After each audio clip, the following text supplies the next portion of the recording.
Hey y'all, what is up? Your girl G here. Welcome back to my channel. I'm starting this intro over for the second goddamn time.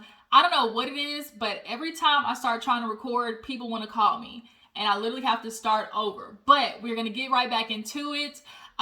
We are talking about Real Housewives of New Jersey. I am going to be in and out on Real Housewives of New Jersey, but I feel like I missed the past couple of episodes, so I want to talk about this one in particular, especially with Jennifer, because I have a love-hate relationship with Jennifer and how she's so male-identified, but with what has happened with her and Bill and everything coming up, I do think this is a great opportunity for Jennifer to rebuild that relationship with her mother, because she's more like her mother than she realizes, and now she may be more empathetic and sympathetic to what her mother went through and what she was trying to explain. Jennifer was not willing to understand that, you know, her mom went through such a shock being married to her dad for so long. Legitimately, her mom's life low-key got stolen from her. And Jennifer wasn't willing to see that before, but I think everything that's happened with Bill and what she went through having to keep quiet about what Bill did, you know, getting caught with a secretary for 10 years, she told nobody.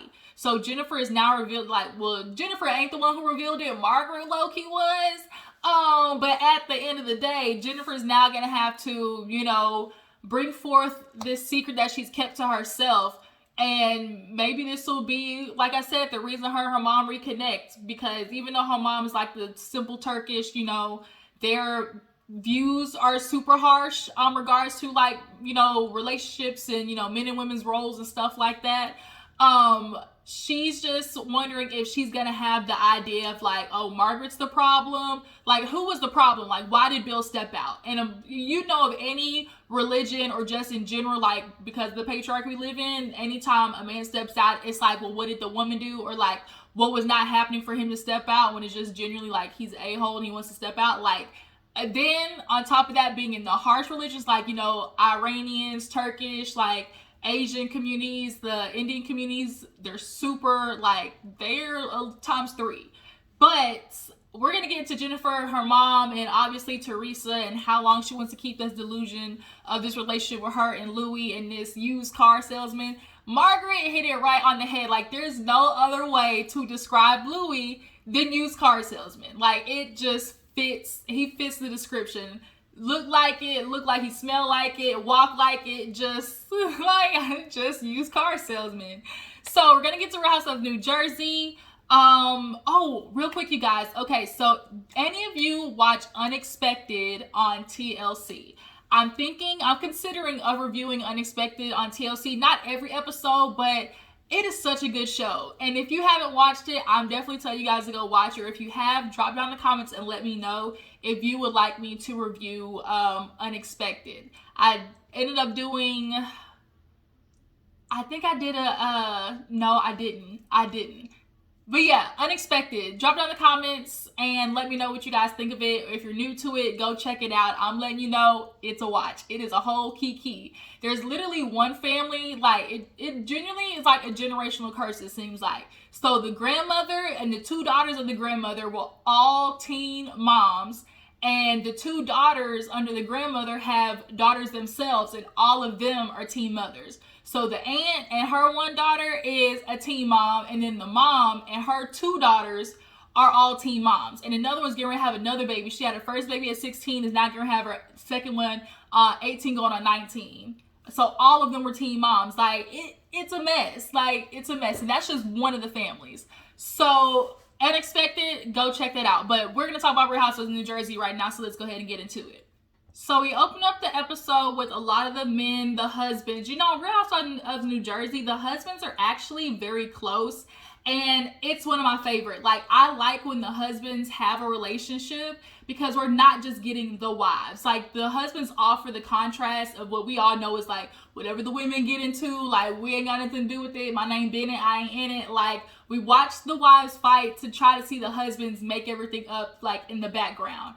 And on New Jersey, they play around too goddamn much between Frank, Joe, and Frank, Joe, what's the other one? And the other Joe, the one that's with Margaret, it's a mess. But so they're all meeting up, and the guys are basically trying to have a guys' night to suffice what happened at the pool party. We know that was a whole big blow up, and they invited Louis as well. Now we know Louis has been having a lot of rumors in regards to his relationship with Teresa. Now all the exes are starting to come out the woodwork of what Louis, had been doing in the relationships. Plus, on top of that weird ass video that was released with him, where he was basically like with his shirt off and pleading to the girlfriend. So now everybody's looking at Louis like, something ain't right here. And so they invited him out as well as Bill, because the guys are kind of really upset at Bill. Bill is not really checking Jennifer, as they would like to say, for her actions in regards to picking out the other ladies, or like digging into, what's her name? Not Tracy, Jackie and Evan's relationship. She was actually calling around trying to get the tea. Now, Jennifer, that is not what we do. You're supposed to let the tea fall in your lap, and then you just keep it, you play your cards right. You just hold it behind your back for when the bitch try you. And then, like, here it is. You can't go around calling for the tea. Like, that's not how it works. Now you got busted, and now everybody's looking at you and watching your house crumble and low-key enjoying it because you've been picking at everybody else's house. Like, glass houses should not throw stones. Like, the last thing people need to be doing is judging, because most people everybody laundry ain't clean is all I'm trying to say. And so now they're looking at Bill because Jennifer called, y'all remember Jennifer called Joe, Melissa's husband, little bitch girl. She was like a little bitch girl over here. And so now it's kind of like, it's a whole disrespect thing when you call somebody's husband like out of his name, or you try to call him a B, but basically just referencing his masculinity, and then like kind of bringing him into the mess. Like, everybody was looking for somebody to check Jennifer. Hell, if it wasn't gonna be Teresa, because we know she don't never check like people when it comes to her family. I can't with Teresa. Like, y'all know I do not F with Teresa. Or if it wasn't, Teresa, then, Bill could at least been like, Jen, like, chill out, like, this ain't the time, like, okay, bring it down, you can be upset, but, like, don't cuss him out, like, something. That's what the men were looking for. But is it the spouse's responsibility to, like, check their other spouse with, like, when they're out of line of the opposite sex? Like, I feel like there's a way to do that, because we also, like, there's always that big battle of like, men checking women or women checking men. Like, I feel like there's a way to do that and not be disrespectful. Because at the end of the day, wrong is wrong. But Bill gets there and it immediately goes left. They're looking at Bill like, what you gonna do about your wife, bruh? And he was like, I'm standing beside her all the way. What else would we expect the husband to do? He should be standing beside his wife. And Frank low-key, was like, the guys are kind of being unfair. But Evan wasn't having it. Evan was on Bill's ass and was like, look, your wife was not a good person. She was digging on me, and now trying to, like, get into me and Jackie's relationship. Like, she's not a good person. And Bill was kind of like, I'm not going to deal with this, y'all talking about my wife. Like, so I'm out of here. So Bill ends up leaving, and Evan was kind of okay with that. But I'm not going to lie, low-key. Do you guys feel like there was some truth to the Evan situation? Because a part of me a little bit feels like it. It a little bit feels like there's a little bit more fire to Evan's smoke. Last season, Teresa just, like, she was just going all about it wrong. But just the way that Jackie was acting in certain parts, like in the way Evan, I don't know, like, I don't know. And we all know Jackie has admittedly said that she don't do the of, the Got 3000. So, like, we already know that that's already kind of like, I guess, ammunition. But we gonna see. I don't know. Y'all drop down in the comments and let me know. What do you guys think about the Evan situation? So, yeah. So, after Bill leaves, Louis finally shows up. And we all know, okay, we gotta address Louis. Because not only is he having, mental and emotional abuse, allegations. Now it's a girl coming out saying that he actually punched her in front of her kids. So people are now kind of like, if their ears weren't perked up before, they definitely kind of like say, what? Like, you definitely just picking in a little bit more. You trying to listen. It was like, okay, now look, if we hearing you beating up, women in front of their kids, like, and my sister's dating you, like, Joe, you should be asking questions. Like, definitely should be asking questions. But the thing is, Teresa has this lock on Louis, like, making sure, like, nobody's questioning you, right? Nobody's saying nothing to you. And then if anybody questions Louis, Teresa gets pissed off and she starts throwing her, sorority, like, seniority around. And people then will, kind of want to back up. But it's kind of like, well, no, like, y'all signed up for the show. So everybody else going to have to talk about their tea. Like, you and Louis going to have to talk about yours. But he shows up, and Louis kind of been doing good with playing, like, the cool guy act, like, oh, it doesn't bother me. You can ask questions. I ain't got nothing to hide. Like, I will say he's at least doing good on that part with the fakery. Like, but this is what really revealed Louis to me, and I think to a lot of people. When Tiki did the asking of the questions and leave it up to Tiki, because he was like, a journalist or whatever, so he know how to ask the questions. And he was kind of like, well, with the physical allegations, like, because, we're hearing it multiple times. Can you understand, like, why we be questioned? Like, why do we keep hearing it?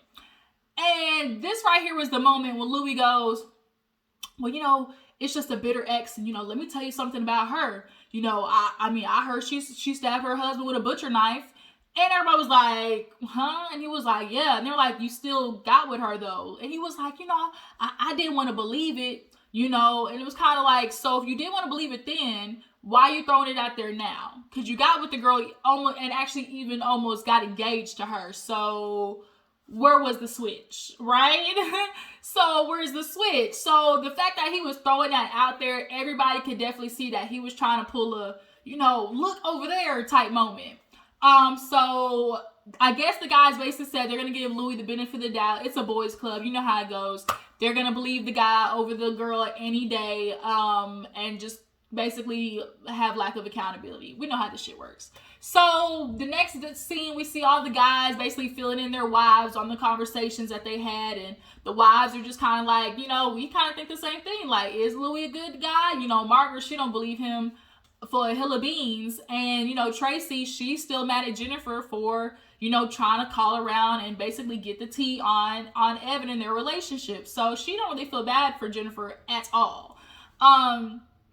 Jennifer, she's struggling right now, Boots, because she's kind of in embarrassed mode. She's kind of in save mode. She's kind of like in protected mode, trying to protect her relationship and trying to make sure it don't look as bad it is. Like, Jennifer is bad. Like, I get that you don't want to, like, sometimes just cop into it all the way instead of, like, constantly trying to make stuff look good.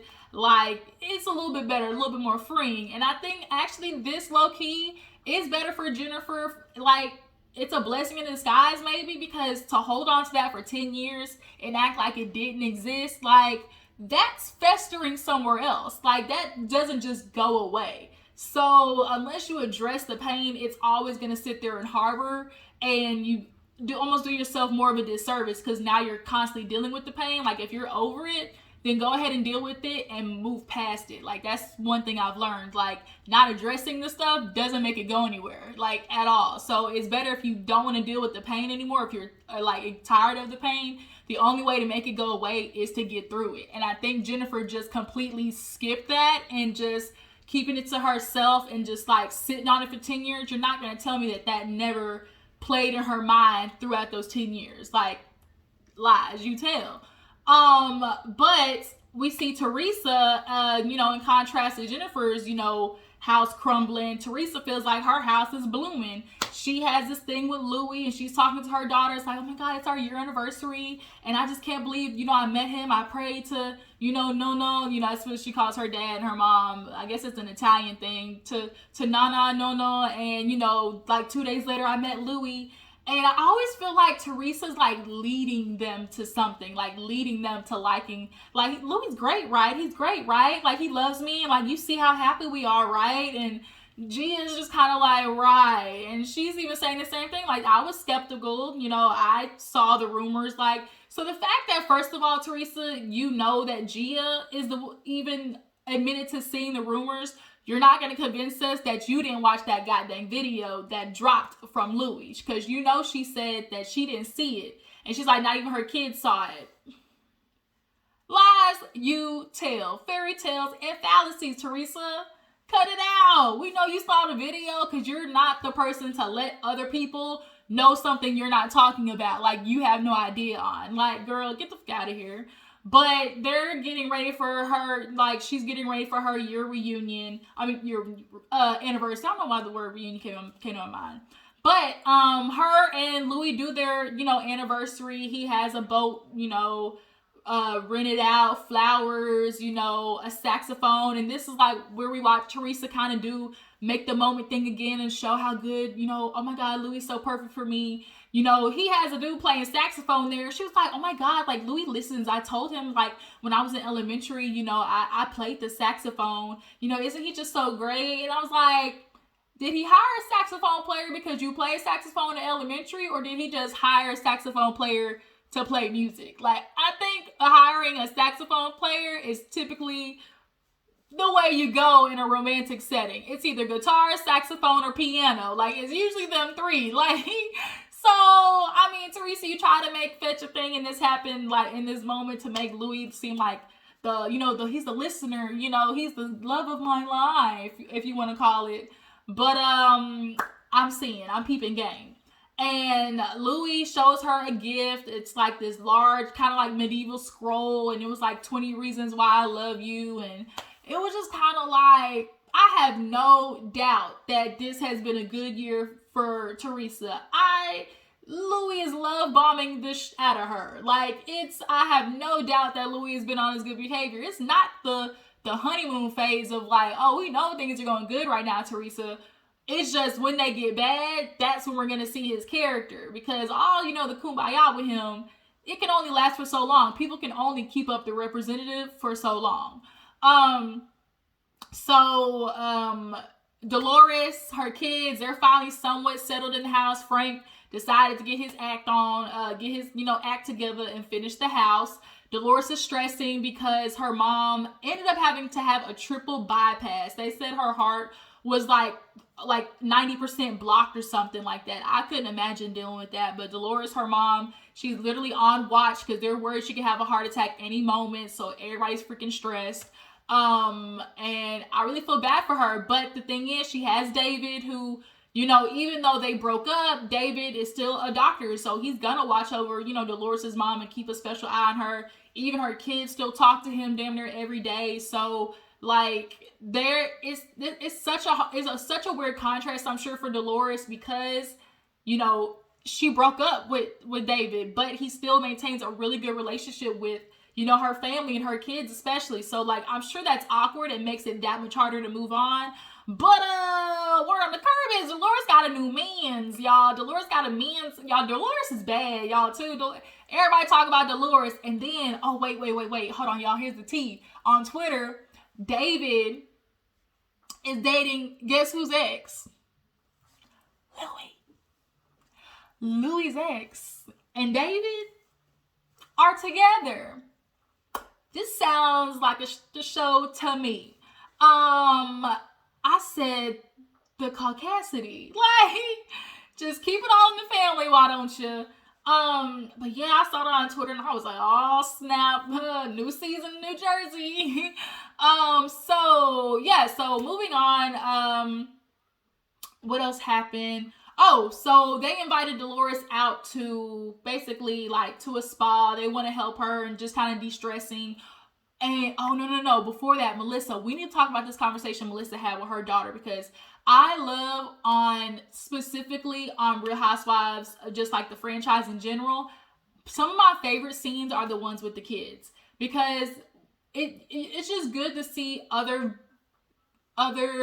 forms of parenting, other versions of parenting, and seeing how at the end of the day, the goal is to just make sure your children are raised to be, to their fullest potential and, mentally, emotionally stable and can suffice for themselves in the world. But that comes at a cost of being able to, relate to your children. And so watching Melissa try to relate to her daughter in this moment was really kind of sad, because you could tell, Melissa could tell from later, it kind of looked like her daughter was going through some type of depression. She tore her ACL.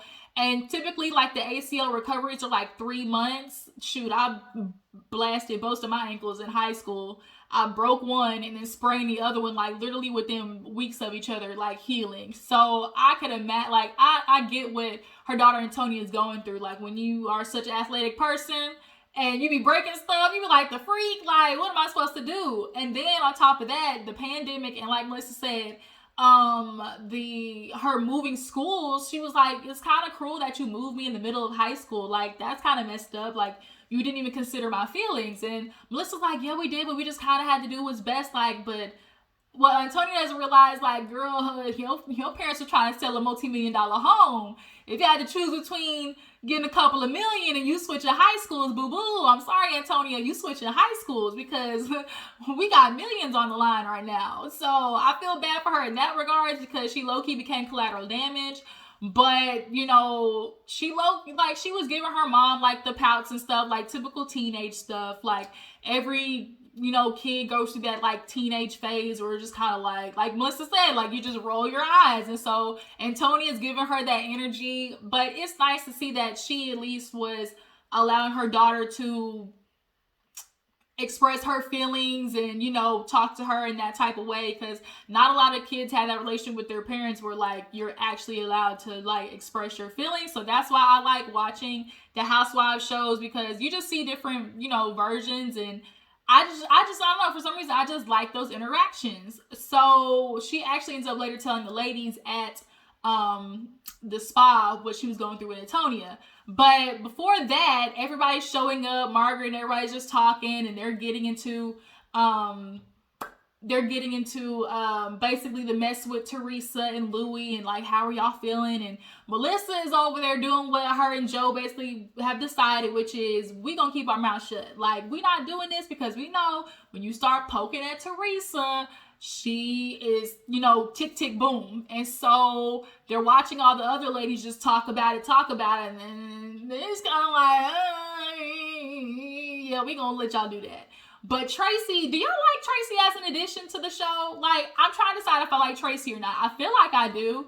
And I feel like she low-key, you know, getting the mess started, which is what you're supposed to do on these shows. Like, for her first season, I feel like she's doing okay. She's finding ways to get involved in the conversation without coming off as that girl that's like, girl, you trying it. Like, she's actually making valid points in the midst of the, you know, the arguments or whatever. Like, there's nothing more annoying than a girl who comes on her first season starting issues and they're not valid issues, like, but you just want to make a scene. But I feel like Tracy has done good kind of in the middle. Now, Teresa, on the other hand, she not fucking with it, because she feels like, oh, Tracy, you're talking about Jennifer, you don't even know her, you're getting involved with me and my brother, you know, and this is family business. But it's like, the only reason you mad is because Tracy called you on your ish. Like, she called you out. Like, you're supposed to defend your brother like you would want him to defend you. We've literally had this argument about Teresa every goddamn season with her brother. It's just kind of like, ugh.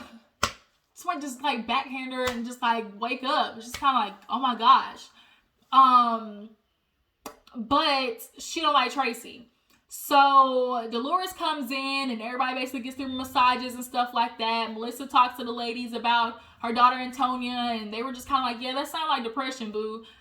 She's like, you know, I just want to push her. I'm getting her trainer 3 days a week. Like, the last thing I want is to, you know, emotionally stunt her, because she's like, I'm kind of upset that I did the same thing to her that happened to me. You know, when she was 16, her dad died, then she moved high school. So Melissa gets it. So I think we'll see later on in the season, her and Antonia have a discussion about it. We see Teresa basically talking about how she's annoyed that Tracy's, you know, asking questions about her and Louie. She, of course, is like, it's none of her business. Why is she even asking? And everybody's kind of feel like, you know, Jennifer's not invited, because Teresa's like, oh, I thought Jennifer was coming. Everyone's like, no, she kicked us out of her house. Like, for what? And she was like, well, you know, Tracy was like, well, if she would just apologize. And it's kind of like, yeah, Teresa, that's kind of where Jennifer goes wrong. Like, she doubles down on her BS. Like, yes, her and Margaret go back and forth, and yes, Margaret has said some shady stuff, but she's willing to actually come to the person and be like, you know, I said this, I heard this, you know, okay, if that's not true, I apologize. Like, Margaret does not go to the extent of Jennifer, and people ain't gonna mess with it. Like, how long do you expect people to mess with Jennifer? But Margaret was like, the only reason I brought it up, Teresa, is because she's a hypocrite.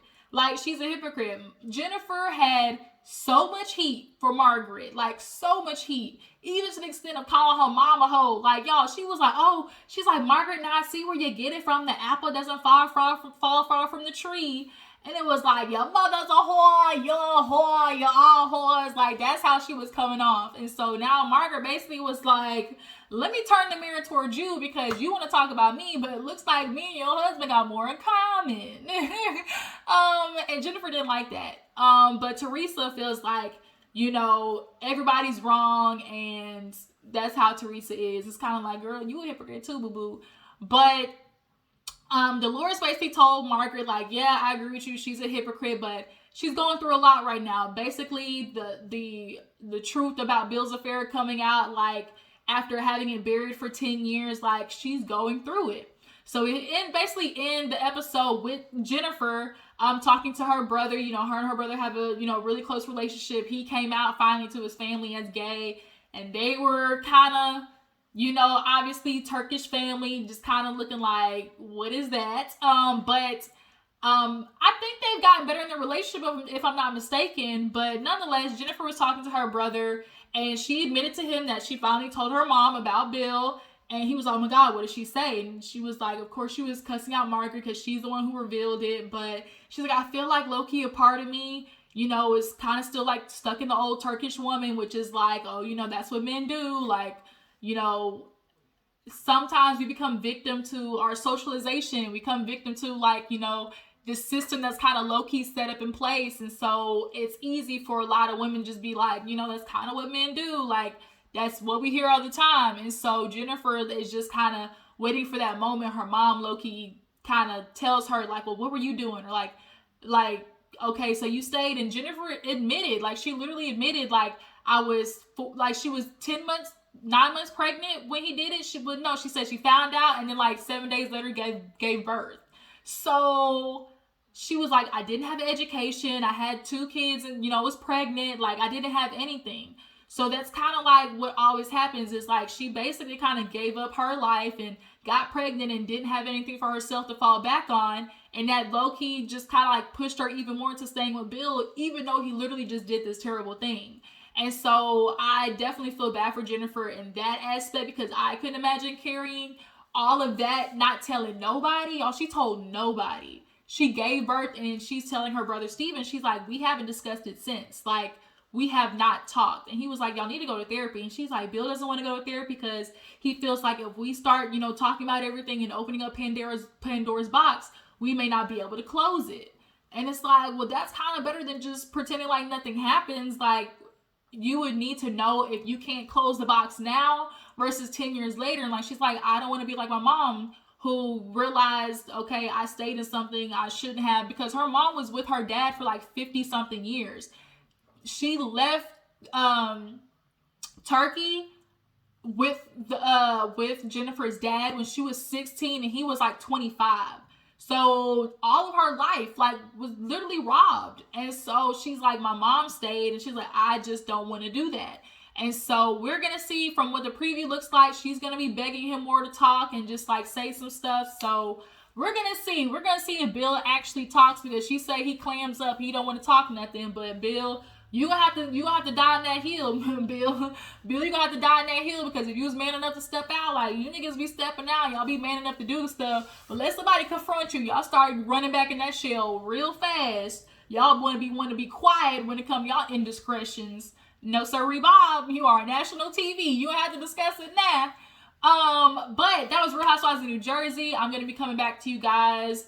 We're going to be talking about freaking Stevie J and all them other ones who are on the Jasmine brand, the Shade Room, and everything else. But I appreciate y'all for tuning in. Make sure to follow my Instagram and Twitter, and I will check you on the next video. Deuces.